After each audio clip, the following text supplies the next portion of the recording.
Opa, tudo bem aí? Hoje a gente vai fazer um exercício aí de mecânica de fluidos, ok? A, numa tela ali relacionada à análise diferencial de cinemática de fluidos, tá? Eu sou o professor Leonardo, tá? Aqui eu deixei meu contato aqui. Quem quiser mandar mensagem para mim, WhatsApp ou Telegram, pode estar mandando. Telefone de São Paulo. Eu ajudo vocês em provas, né? Quem tiver com dificuldade na prova, eu dou aquela força no dia, no horário da prova, é só mandar as questões para mim, que eu faço rapidinho e mando para vocês a solução. O valor é R$ 150. E listas e trabalhos, quem tiver interessado, uma força e uma ajuda para resolver listas e trabalhos, manda para mim que eu passo o orçamento. E aulas particulares, quem quiser tirar dúvidas, R$ 100 a hora da aula particular. Então vamos começar aqui, ó. Primeiro exercício para um escoamento bidimensional. No plano XY, a componente x da velocidade é dada por a componente x da velocidade é igual a vezes x. Determina uma possível componente y para escoamento incompressível. Quantas componentes y são possíveis? Então, eu tenho um escoamento, né, bidimensional. Imagina um plano aqui, né, eixo y, eixo x, e a água escoa aqui. Digamos que ela faz um caminho qualquer, que a gente não sabe, né? Essas linhas são possíveis caminhos para descrever o caminho da água nesse plano, né? É um exemplo. Poderia ser diferente, eu poderia ter, por exemplo, um ralo aqui, né? E aí seria mais ou menos um caminho assim que a água faria. Se tivesse um ralo aqui, a água iria tender a cair sobre esse ralo. É mais ou menos essa a ideia, né? É descrever os vetores que vão indicar o movimento. Por exemplo, se eu pegar aqui um ponto qualquer, ó, imagine esse ponto aqui. Para esse ponto, eu tenho um vetor de movimento aqui. Eu preciso saber as componentes x, né? A componente x é u, e a componente vertical y a gente chama de v minúsculo. E aqui é a componente total, que a gente vai chamar de v maiúsculo. Nesse outro exemplo, por exemplo, digamos que seja esse ponto aqui, ó. A água ela vai descrever esse caminho, seria um movimento para cá, né? Então a componente x estaria para cá, esse seria o meu u nesse exemplo, e esse aqui seria o meu v. Então ele tem que descrever como que são as componentes u e v. Na verdade a componente u a gente já sabe, né? Ó, ela vale a vezes x. E como é que eu vou resolver esse problema? Existe uma equação diferencial, né, na mecânica de fluidos que diz o seguinte, ó. Imagina um elemento do meu fluido aqui, ó, um pequeno bloquinho do meu fluido, tá? Em movimento. Ele tem um volume dV, né? Ele tem um voluminho dV. Se eu multiplicar esse voluminho pela densidade, né, vira massa. Então isso aqui é como se fosse a massa do meu bloquinho, ó. Legal? Essa é a massa do meu bloquinho. E tá andando em uma certa direção. Meu bloquinho de água. Essa equação vai dizer o seguinte, ó, que se eu pegar a minha densidade e multiplicar pelo meu vetor de velocidade, eu vou ter minha densidade de momento, tá? Isso aqui é interpretado como sendo porque momento linear, né? Momento linear nada mais é do que massa vezes velocidade. Mas isso aqui não é massa sobre volume, né? Portanto, isso aqui não é momento, é densidade de momento. Legal? Então aqui eu tenho a minha densidade de momento. A lei de Newton fala o quê? A minha derivada da densidade de momento ela atua como se fosse uma força, certo?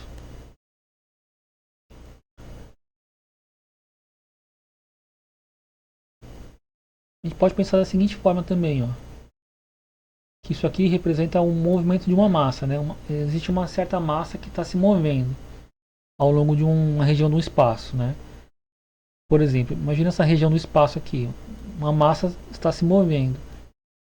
E aí, como que funciona a taxa de variação desse momento? Ó, isso aqui vai representar o vetor, o operador, na verdade, né? O operador diferencial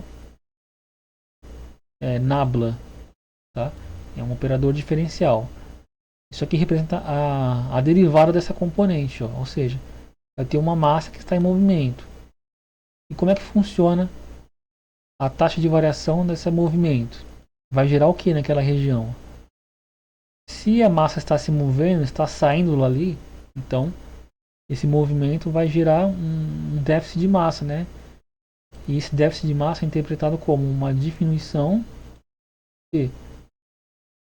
da minha massa. A minha massa está tendo uma taxa de variação de saída, de diminuição. Como é que eu interpreto isso aqui? É como se fosse uma equação chamada conservação de massa, né? Ou seja, se ao longo do tempo eu percebo que a densidade está mudando, ainda mais está diminuindo, né? Se ao longo do tempo a minha densidade está diminuindo em algum lugar, isso significa que existe massa saindo daquele lugar, né? Essa é a interpretação que a gente dá para essa equação, a conservação de massa, né? Posso escrever assim também, ó, que um operador nabla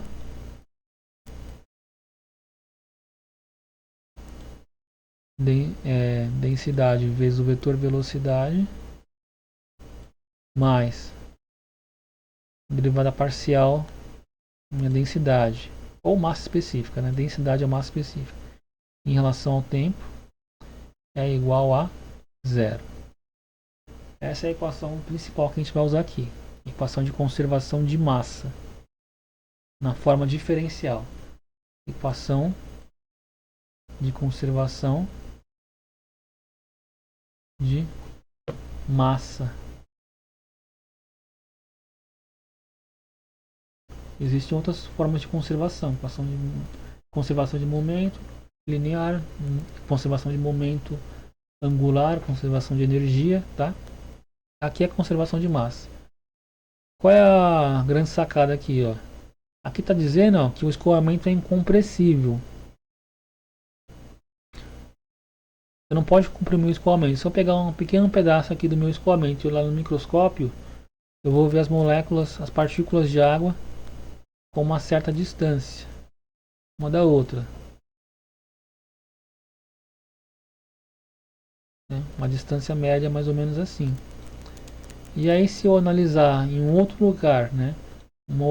Eu olho num outro lugar ali, ó, em um outro intervalo de tempo diferente, um outro lugar em um outro intervalo de tempo. Eu não vou observar isso aqui, ó, as moléculas mais afastadas, tá vendo?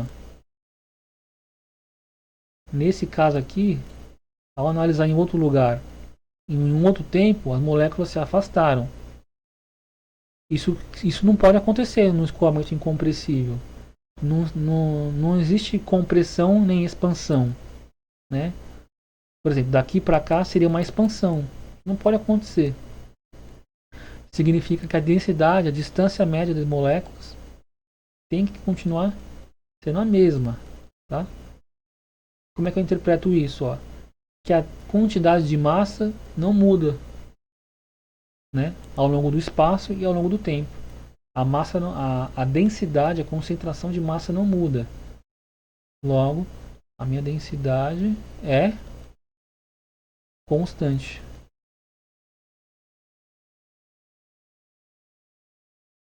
Isso que caracteriza o escoamento incompressível. A densidade não muda, nem na posição, mudando de posição, e nem mudando de tempo. Como é que isso se reflete nessa equação aqui, ó? Primeiro que essa derivada atuando numa constante não se altera essa constante. Eu posso fatorar ela para fora aqui. Então a densidade vezes o operador nabla atuando no vetor velocidade, mais.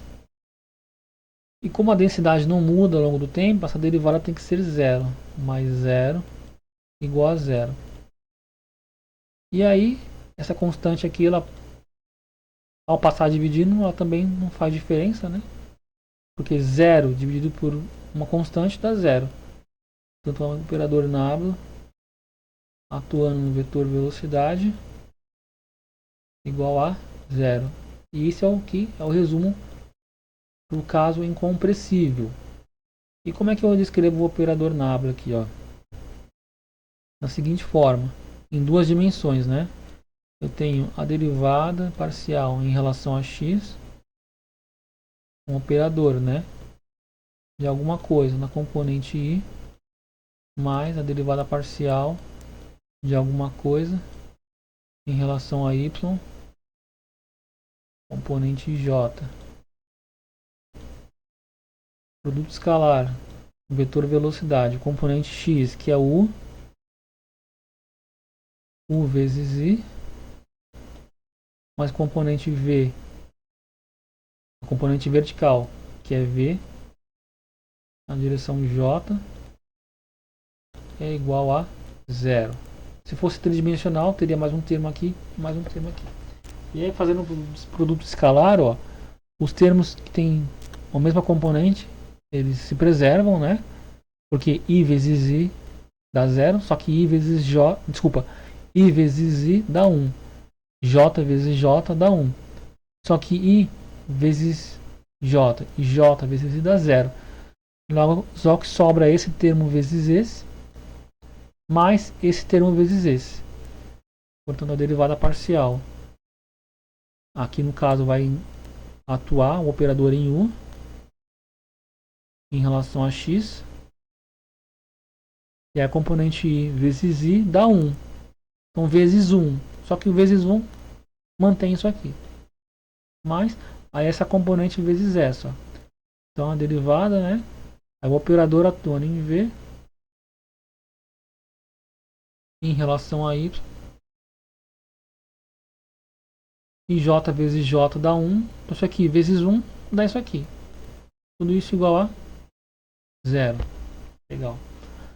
Próximo passo é lembrar que o exercício vai me dizer que u é igual a x.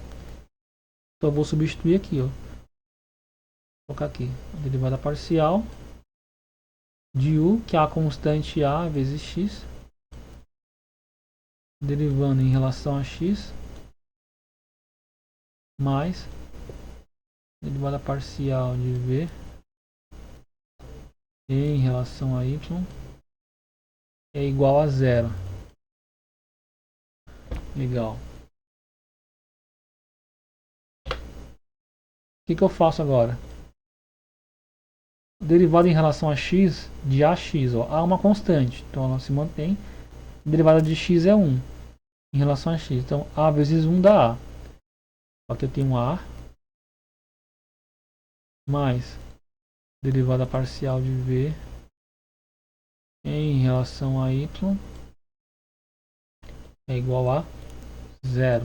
E aí, passando um a para o outro lado, a derivada parcial de v em relação a y é igual a menos a.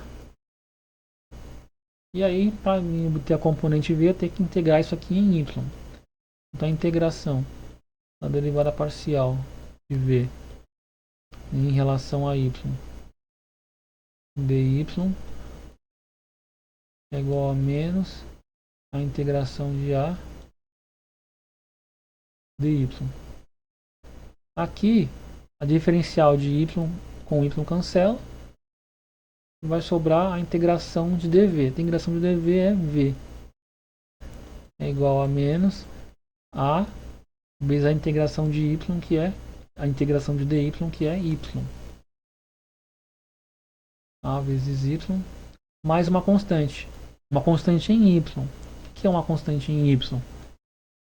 É uma função que pode ser ou de x ou de t, tá? Uma função desconhecida. E pronto, a primeira parte do exercício é isso aqui, ó. É obter a componente v do movimento, tá? A componente v é menos AY mais uma função de x e t desconhecida. Aí repara, ó, uma das perguntas era quantas componentes y são possíveis? Então aqui, ó, essa aqui é a componente y do movimento. Eu posso imaginar infinitas soluções aqui, ó, de funções de x e t. Logo existem infinitas componentes de v, tá? Aqui agora vamos imaginar o seguinte, qual seria a solução mais simples possível? Seria a solução onde essa constante vale zero, né? Essa função vale zero. Nesse caso, vamos escrever aqui, ó. Imagine se essa função desconhecida de x e t por zero.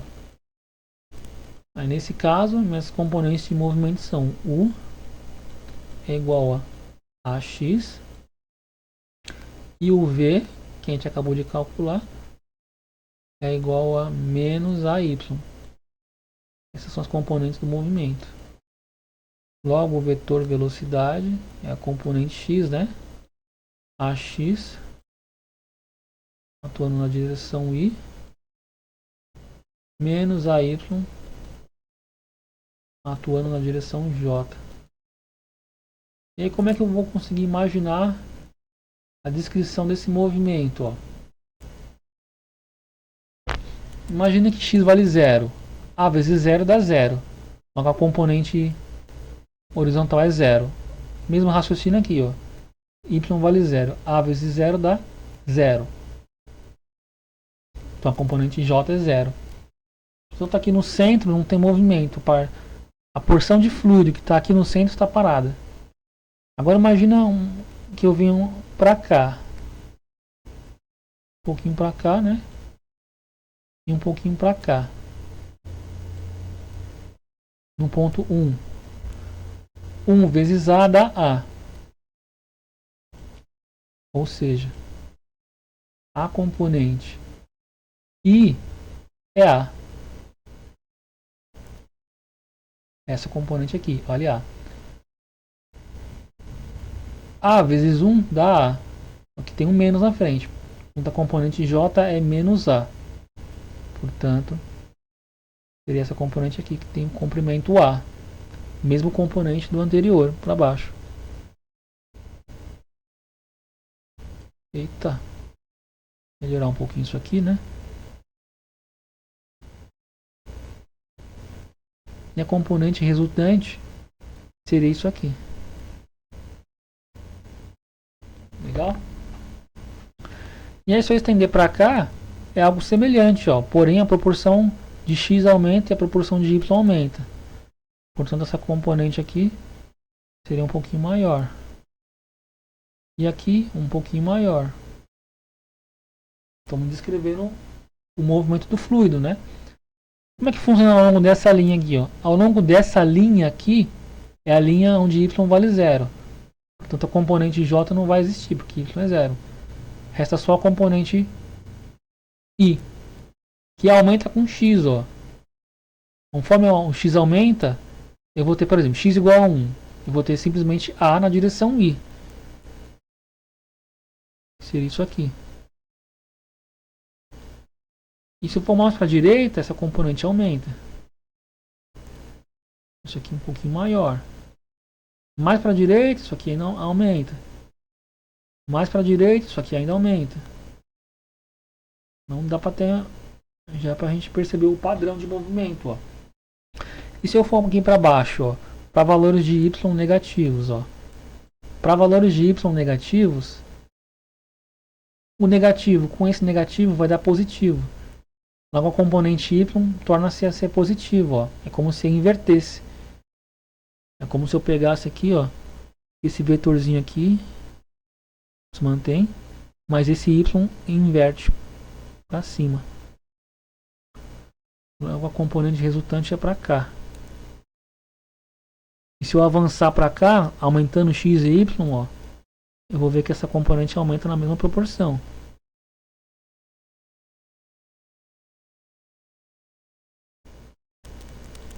Legal? E para valores de x negativo? Para valores de x negativo, ó, é semelhante. Só tem que inverter a direção x agora.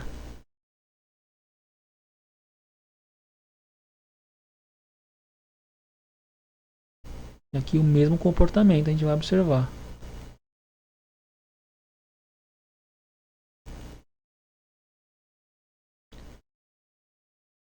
E aqui também o mesmo comportamento. E aí a gente já pode dizer o padrão de movimento do fluido, né? É como se o fluido aqui tivesse parado, né? E ele é acelerado para cá, ó. Para cá ele é acelerado. É como se o fluido ele descesse para cá. Não, o fluido está descendo, está perdendo velocidade. Aqui ele está subindo, está perdendo velocidade, está ficando mais devagar. Né? Aqui ele está perdendo velocidade, no caso, né? Ficando mais devagar. Ele está descendo e está indo para cá, ó. É como se o fluido estivesse sendo empurrado nesse sentido aqui. Um escoamento assim, ó. E aqui ele está descendo, mas ele é forçado a ir para o lado. Porque ele não encontra para onde ir. Ele não pode... Né? Esse aqui desce e esse sobe. Eles se chocam, então eles são repelidos para os lados. Essas porções de fluido.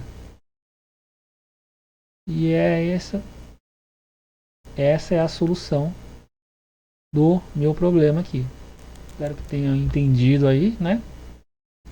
A resolução desse exercício. Novamente aí, quem quiser auxílio aí, né? Tiver com dificuldade nas provas aí, eu posso dar uma ajuda, tá? Entre em contato aí, a gente vai agendar o dia e o horário para você, para te atender. Aí você vai mandar as fotos das questões e eu resolvo rapidinho e mando de volta. Listas e trabalhos também ajudo, né? Manda aí, eu faço orçamento. Quem quiser aula particular também ajudo. Aula online. Espero que tenham ajudado aí e muito obrigado, até mais.